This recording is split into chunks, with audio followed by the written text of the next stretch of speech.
Vou falar sobre o tratar-se de. Se você não for assistir agora, já salva esse vídeo, porque esse assunto todo mundo erra. Jornalista erra, professor universitário erra, um monte de gente que é chata com gramática erra isso aqui, mas vocês não vão mais errar. No tratar-se de, esse se do tratar-se está desempenhando um papel que chama índice de indeterminação do sujeito. Não precisa decorar, mas pensa sobre isso. Indeterminação do sujeito.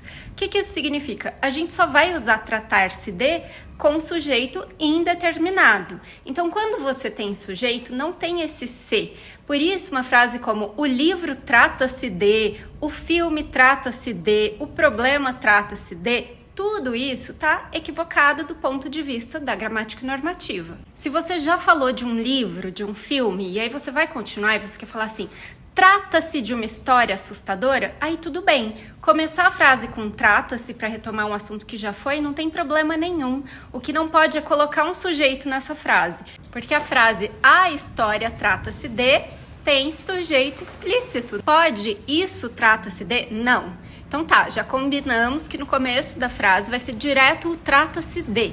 Agora, e a posição desse se? Poderia começar uma frase dizendo se trata de? Aqui no Brasil a gente começa a frase com pronome oblíquo átono, mas a gramática não valida essa opção. Então não, se vocês vão usar essa estrutura num contexto mais formal, que é o caso, né? Ninguém fala trata-se de assim no dia a dia, em contexto corriqueiro.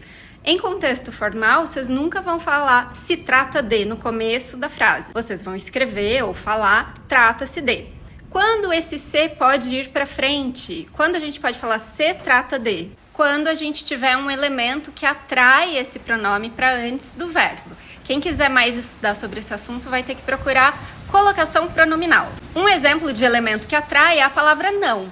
Então eu poderia falar assim, não se trata de um problema só do Brasil. Ou não se trata de um filme adequado para menores de 10 anos de idade. Agora, se vocês quiserem colocar sujeito na frase, é só tirar o se. Eu posso falar, o livro trata de alguma coisa, sem o se, porque o se é para sujeito indeterminado. Mais alguma dúvida sobre esse assunto? Me contem que eu volto.